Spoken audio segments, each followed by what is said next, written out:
You're listening to the AstroMommy Daily Horoscope, a forecast that hopes to shine a light in the dark, helping us all see where we've been, where we are, and where we're going. Whether you're a first-time listener or a long-time subscriber, thanks for being here. I truly appreciate you being in the AstroMommy community. I hope you enjoyed today's horoscope and card reading. If you would like to support the AstroMommy Newsletter, there are several ways to do so.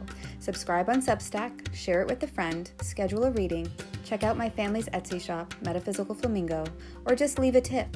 Without further ado, here is the Daily Horoscope.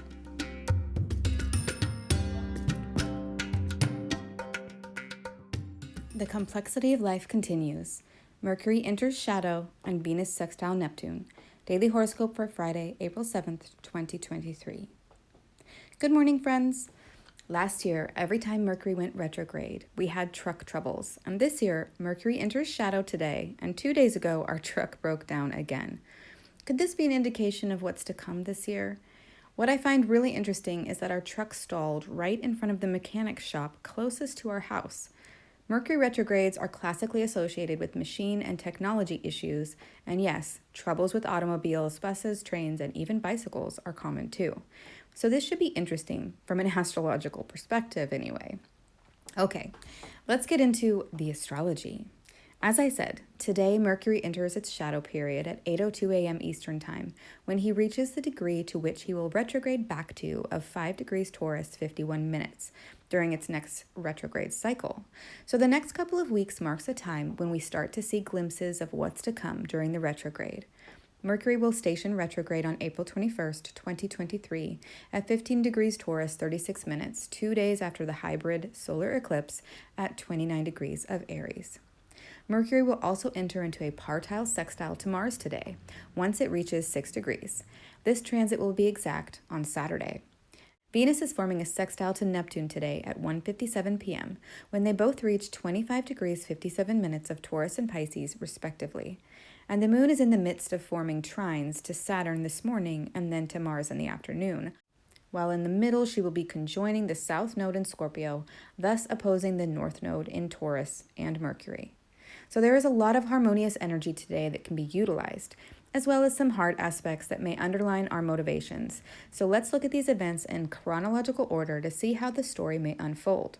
But just as a reminder, depending upon your own natal chart placements, you may experience these influences in an order that is different than what I'm about to lay out. Early this morning at 2:29 a.m. Eastern Time, the moon moved into Scorpio, the sign of her fall, and still within the Via Combusta range of 15 degrees Libra to 15 degrees Scorpio. This, in and of itself, is a touchy, edgy place for the moon to be. It can be an emotional place where we are sifting through deep thoughts, feelings, and desires, but it is also a guarded and secretive place where we'd rather hide in order to feel safe than leave ourselves out in the open to be vulnerable and seen as prey for others. We want people to keep away when the moon is in Scorpio, so we may lash out or assume a defensive posture.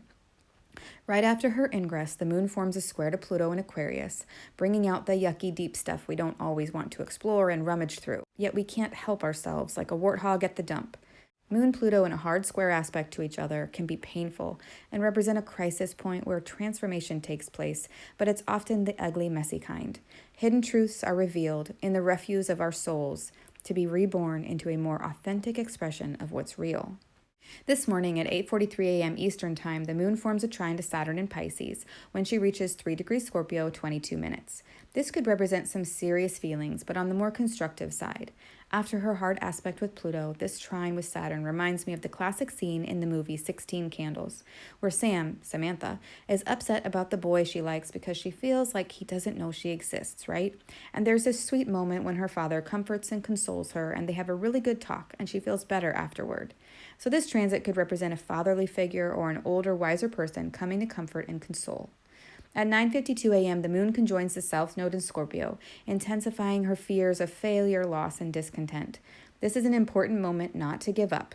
There may be things we want and need in life that are hard to get right now, and the feelings, anxieties, and fears about the future can be really heavy, but there is always a silver lining, right? There's always a lesson to be learned, a self-reflection to be made, or a thread of hope to hold on to. The next 2 weeks are a really good time to focus on what you are building in your life that is positive. Focus on the North Node and Taurus attributes of creating, constructing, building, nourishing, etc. So don't give up. At 1:52 p.m. Eastern Time, the moon in Scorpio perfects an opposition to Mercury in Taurus, now in that partile sextile to Mars in Cancer that I mentioned. And so this is a moment of decision. At some point today or over the weekend, you may have to make a decision between something mercurial, something that's in your head, and something lunar, something in your body, or between your thoughts and your feelings.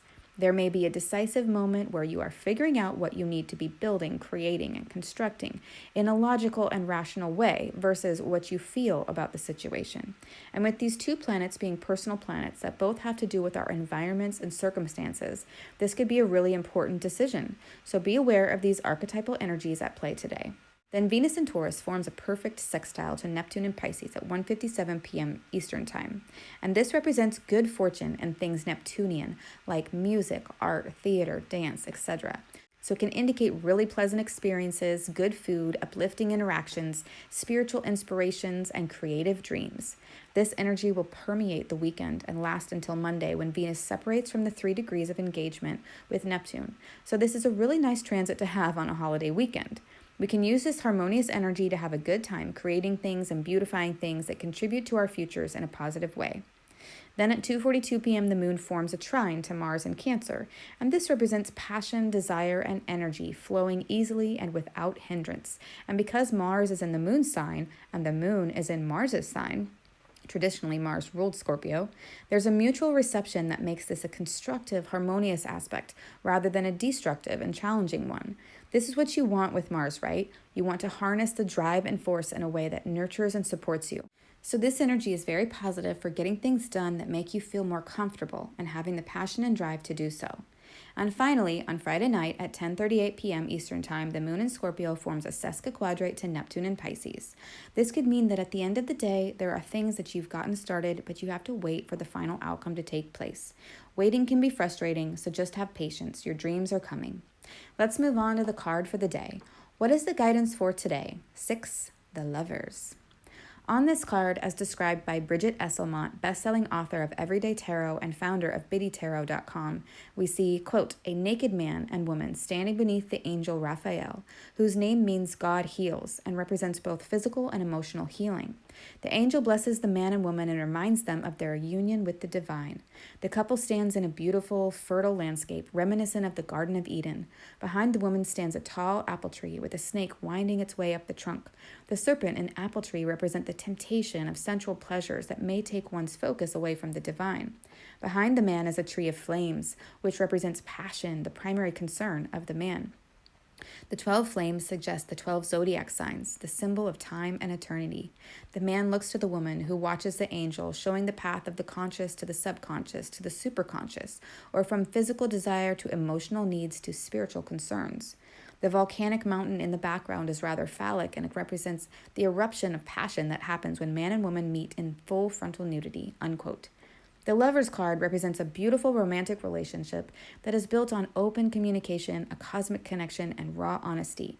It can also represent having choices to make between what you believe, value, or desire and what you don't.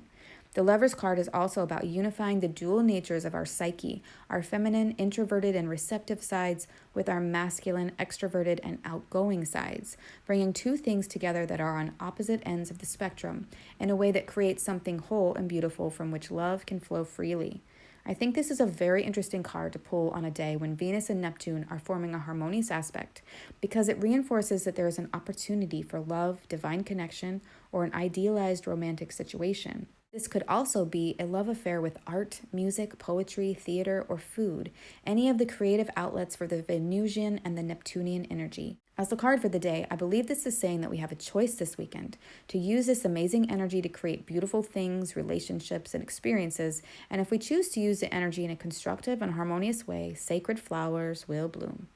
Let me know if this reading resonates with you in the comments.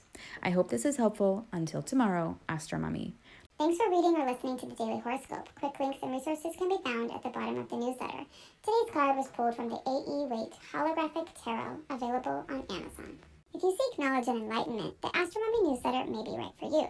Side effects of reading or listening to the AstroMommy Newsletter are common and include joy, jubilation, delight, happiness, gratitude, love, triumph, feeling in tune with the universe, experiencing deep insights, reflections, and contemplations, a lightened soul, a lighter step, feeling awake when others are asleep, illuminated, enlightened, having spiritual experiences, noticing repeating numbers, animals in nature, or songs on the radio that speak to you, getting vibes, clairvoyance, clairaudience, and clairsmelliance, feeling like you know secret language, or a few days diaphoria, after the crying transit. tears of joy, emotional literacy, feeling lively, stable, exalted, having an auric glow, or feeling like you woke up on the right side of the bed have all been reported.